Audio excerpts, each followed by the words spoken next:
Welcome to another episode on the Rock and Roll Flashback podcast with your host, Jumpin John McDermott.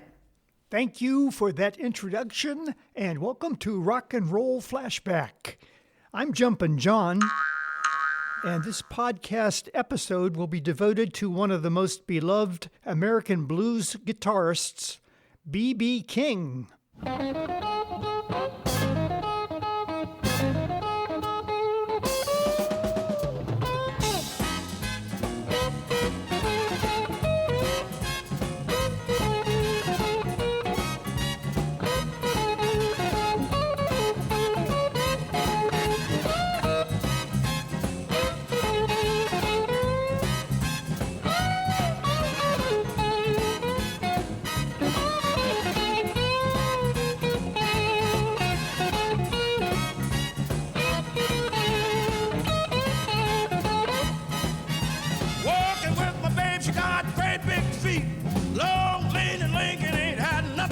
But she's my baby, and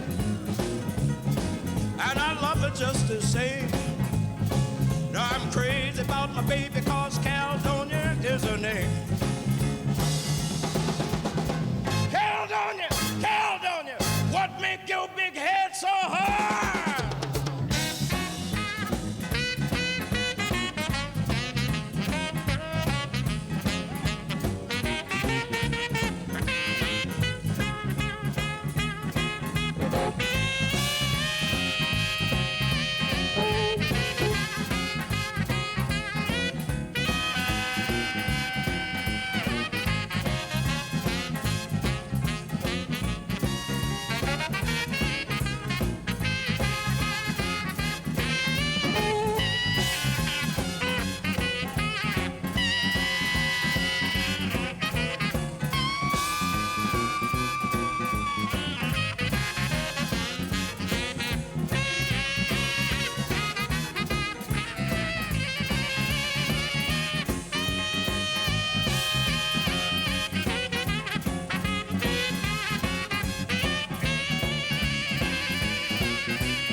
That was B.B. King's version of Louis Jordan's jump blues tune, Caledonia.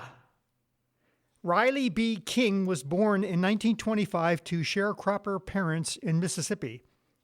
Raised in the Mississippi Delta, as a child he sang in the gospel choir at the Elkhorn Baptist Church in Kilmichael. By age 12, he got his own guitar. He was self-taught on guitar, learning by ear and by watching others. The teenaged Riley King would pause during his tractor work to listen to the radio. He was inspired by the sounds of Delta bluesmen like Sonny Boy Williamson and Robert Lockwood Jr. Riley soon discovered records by legendary blues artists and was particularly entranced by the single-string solos coming from T-Bone Walker's electric guitar. Riley then knew he would have to have an electric guitar. During World War II, he continued working as a tractor driver.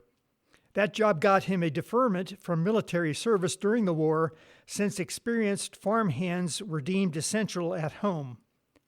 Riley also joined a gospel group called the Famous St. John's Gospel Singers, performing at churches and on a local radio station in Greenwood, Mississippi.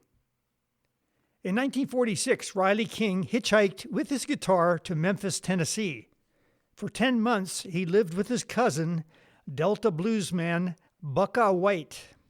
White mentored him in the ways of the blues and introduced him to the Memphis music community.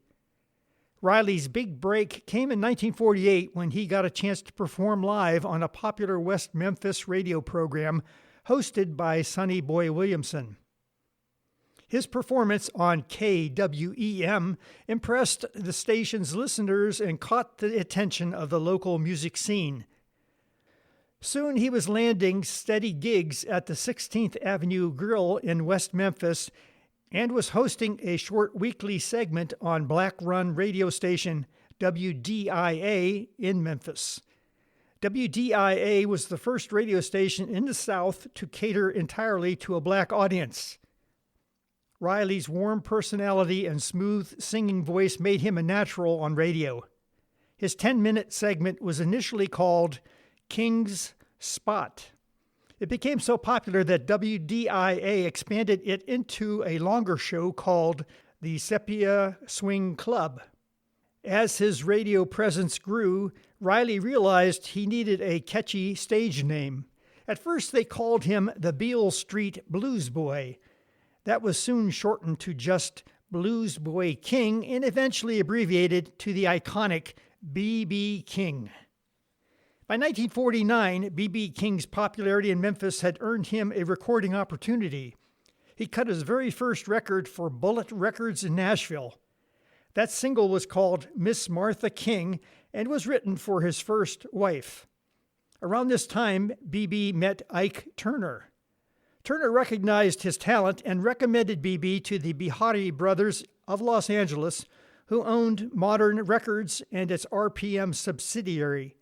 In 1950, B.B. King signed with RPM Modern, setting the stage for his national breakout.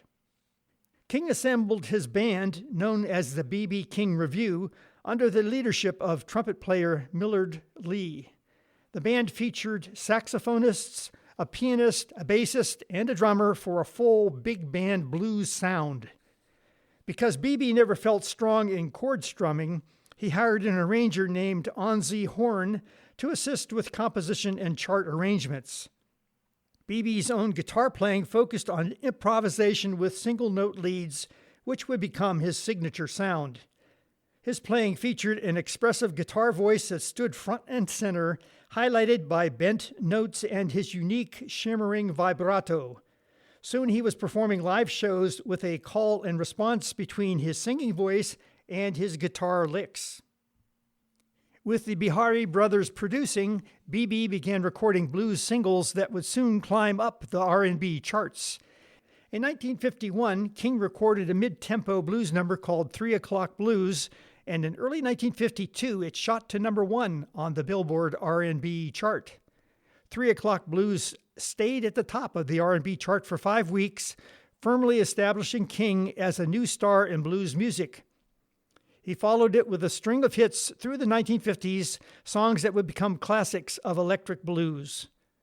Over the next few years, B.B. King would achieve number 1 singles on the Billboard R&B charts with You Know I Love You, Please Love Me, and You Upset Me Baby.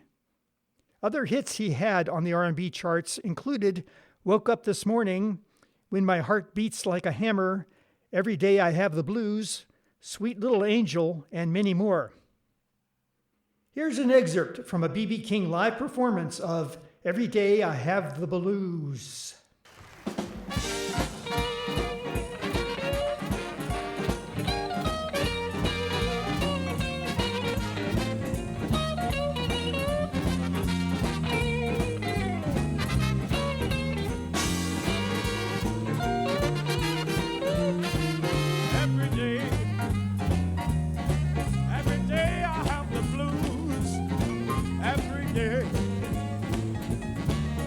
Every day I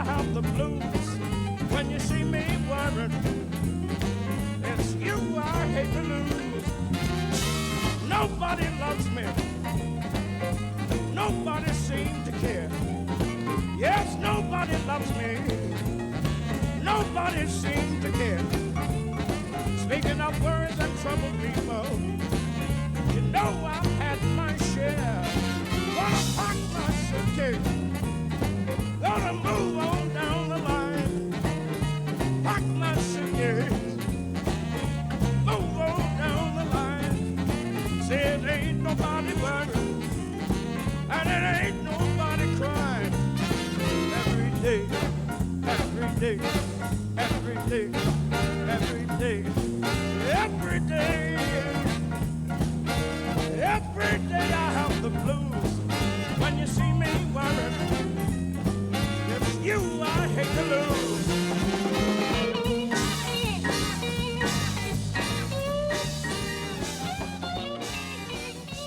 For the rest of the 1950s, B.B. King was a consistent presence on the R&B charts, and with success on records came relentless touring throughout the United States. Traveling in his own bus with his band, B.B. performed night after night, often doing multiple shows a day. He played the notorious Chitlin Circuit, a loose network of black-owned clubs, juke joints, dance halls, and theaters that stretched across the Jim Crow South and into the urban North. In 1956, he set a personal record by performing 342 one-nighters that year. Despite the grueling life of touring, he thrived on the road. B.B. King was gaining a reputation for his tireless commitment to playing live, whether it was small rural venues or major ones like the Apollo Theater in Harlem or the Howard in Washington, D.C. One cold winter night in the mid-1950s at a dance hall in Twist, Arkansas, two men started fighting. They knocked over a burning barrel, and the audience and B.B. King's band rushed out of the building.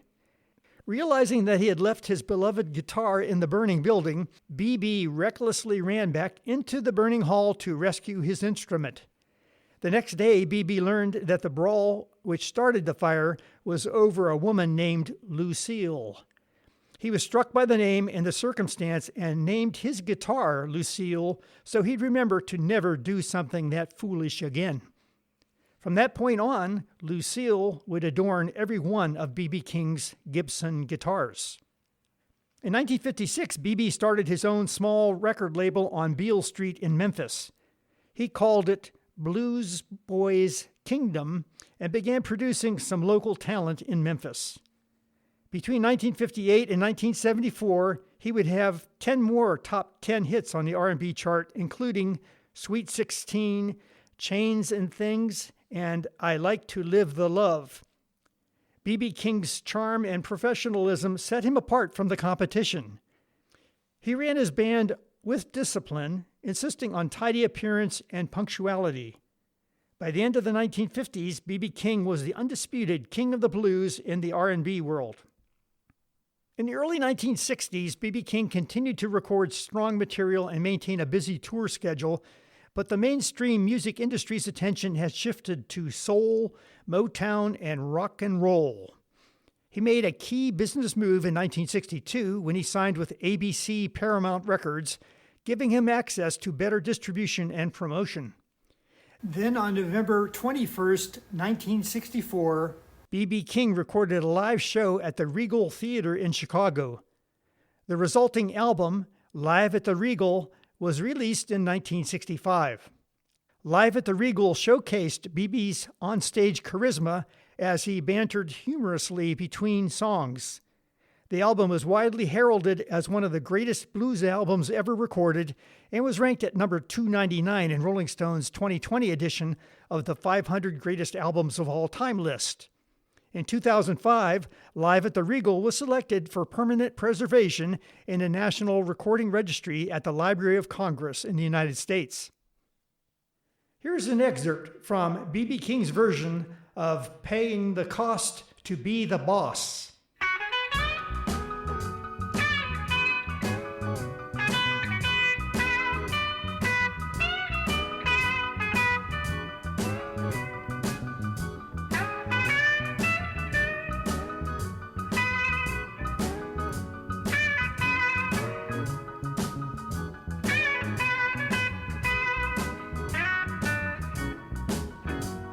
You act like you don't want to listen when I'm talking to you.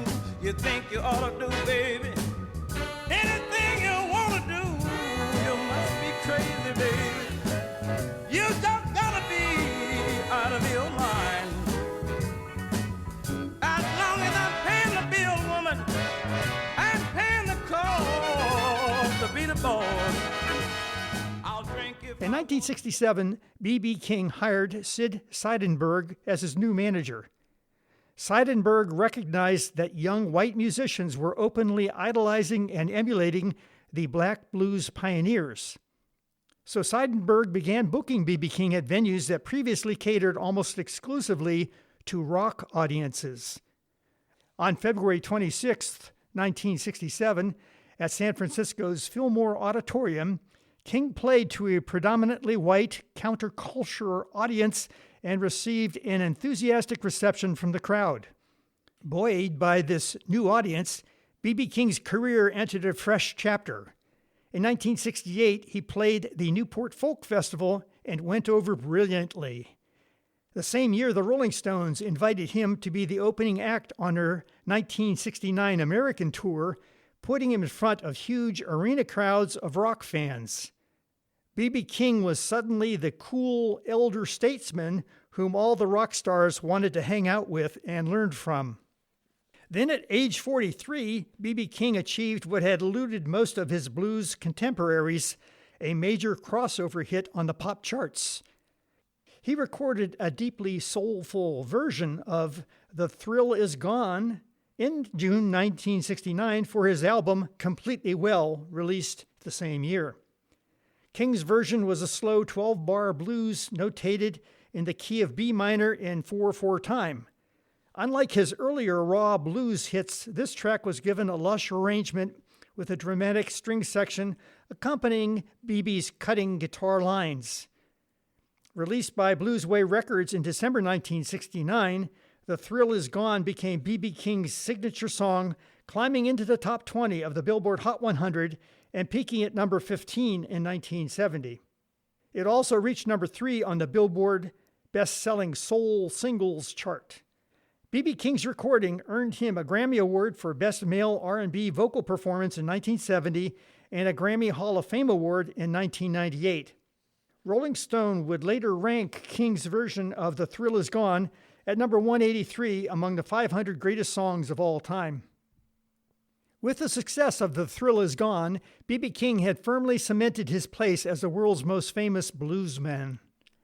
As the 1970s dawned, B.B. King now had the respect of fellow musicians, the adoration of fans across racial lines, and the stability of a secure place in the music industry.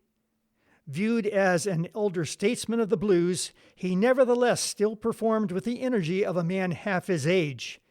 He continued playing 250 to 300 shows a year and truly earned his royal nickname, King of the Blues, through his ceaseless work and genuine commitment to his craft. The 1970s saw B.B. King continue to release strong albums and memorable live recordings. B.B. King's studio albums in this era also experimented with blending blues with other genres. 1970s Indianola, Mississippi Seeds featured guest appearances by young rock and soul musicians, including artists like Leon Russell and Carole King. Yet, no matter what new elements were introduced, B.B.'s stinging guitar and shouting vocals remained front and center. In January 1971, he released Live in Cook County Jail, an album recorded inside an Illinois prison before an audience of inmates. Live in Cook County Jail became one of the top-selling blues albums of all time and hit number 1 on the R&B chart in 1971, King's only album to do so. Live in Cook County Jail also spent 33 weeks on the Billboard Top LPs chart, where it peaked at number 25. Rolling Stone ranked Live in Cook County Jail at number 499 on its list of the 500 greatest albums of all time, and in 2002 it was inducted into the Blues Foundation Hall of Fame. Years later, King co-founded the Foundation for the Advancement of Inmate Rehabilitation and Recreation, tying his support for prison reform to his music. Here is an excerpt from a B.B. King live performance of Why I Sing the Blues.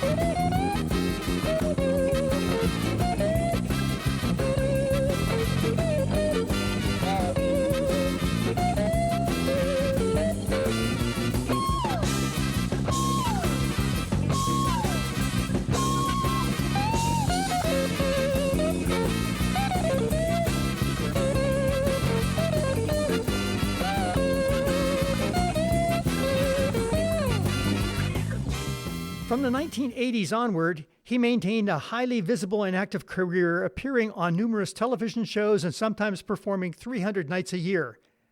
On stage, B.B. King was a masterful band leader, having refined his live act into a well-oiled machine. He would open shows with an instrumental by his band to warm up the crowd, then make a dramatic entrance with Lucille, often wearing a shiny sports coat or tuxedo jacket. By now, he mostly performed sitting down, but it hardly diminished his dynamism. During this period, B.B. also became something of a cultural ambassador, taking his blues to countries that had never experienced it live. B.B. King played in roughly 90 different countries around the world over his lifetime. Even as a global star, B.B. King remained admirably grounded and approachable. He also became a familiar sight on television and in pop culture. He made guest appearances on shows like The Cosby Show, The Tonight Show starring Johnny Carson, The Fresh Prince of Bel-Air, and Sesame Street, bringing blues to the mainstream in a friendly format. He starred in commercials ranging from McDonald's in the 1980s to diabetes monitors in the 2000s. Such appearances introduced him to millions who might not have listened to blues records but found themselves charmed by this grandfatherly guitar man with a twinkle in his eye. In concert, he was often joined by rock luminaries. In 1985, he shared the stage with U2's Bono and The Edge for the film Rattle and Hum. Starting back in the late 1960s, rock guitarists began acknowledging B.B. King's influence, and he would have a huge impact on countless musicians. Guitarists from Eric Clapton to Stevie Ray Vaughan to B.B. King's protege, Buddy Guy, all sang his praises. B.B. King's influence reached well into the rock and roll realm, impacting artists like the Rolling Stones, Jimi Hendrix, Carlos Santana, and many others. B.B. also found commercial success through a series of all-star collaborations. His final chart entry on the Hot 100 was a 1989 collaboration with U2 on When Love Comes to Town. King used guitars characteristic of the different periods he played in. He played guitars made by various manufacturers early in his career. He played a Fender Esquire on most of his recordings with RPM Records. Later, he was best known for playing variants of the Gibson ES-355. In 1980, Gibson Guitar Corporation launched the B.B. King Lucille model, an ES-355 with stereo options, a Veritone selector, fine tuners, and no F-holes to further reduce feedback. B.B. King was showered with numerous honors. In 1980, he was inducted into the inaugural class of the Blues Hall of Fame, acknowledging his status as one of the all-time greats. In 1987, he earned a Grammy Award for Lifetime Achievement and was inducted into the Rock and Roll Hall of Fame. King also received the National Medal of Arts in 1990 and was a Kennedy Center honoree in 1995. In 2004, he was awarded the International Polar Music Prize, which is given to artists in recognition of exceptional achievements in the creation and advancement of music. In 2008, the B.B. King Museum and Delta Interpretive Center opened in Indianola, Mississippi, with exhibits dedicated to King's music, his influences, and the history of the Delta region. King was inducted into the National Rhythm and Blues Hall of Fame in 2014. B.B. King had 32 charting singles on the Billboard Hot 100 from 1964 to 1989. King charted 25 albums on the Billboard Blues Albums chart. Between 1968 and 2008, he attained 33 charting albums on the Billboard 200. His highest charting album was his 2000 album with Eric Clapton titled Riding with the King, peaking at number 3. King won a total of 15 Grammy Awards. Rolling Stone ranked him at number 6 on its 2011 list of the 100 greatest guitarists of all time. Through it all, B.B. King remained a gentleman to anyone he met and was always generous to other musicians. I had the good fortune of seeing B.B. King perform during his 2013 tour of the United States when he performed at Bryce Jordan Center at Penn State University on October 13th, 2013. Unfortunately, the last 8 shows of his 2014 tour were canceled because of health problems caused by complications from high blood pressure and diabetes. On May 14th, 2015, at the age of 89, B.B. King died in his sleep from vascular dementia. Thank you for listening to this episode of Rock and Roll Flashback, where I discussed the career of the great bluesman, B.B. King, the king of the blues. I will close out this podcast episode with B.B. King's version of The Thrill Is Gone. So, fellow travelers, may your path be smooth and your music always be rockin'. And until next time, rock on, rock on, rock on, rock on, rock on. Thrill is gone. The thrill is gone away. Thrill is gone, baby. The thrill is gone away. You done me wrong, baby, and you're gonna be sorry someday. Thrill is gone. The thrill is gone away from me. Thrill is gone, baby. The thrill is gone away from me.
Bye.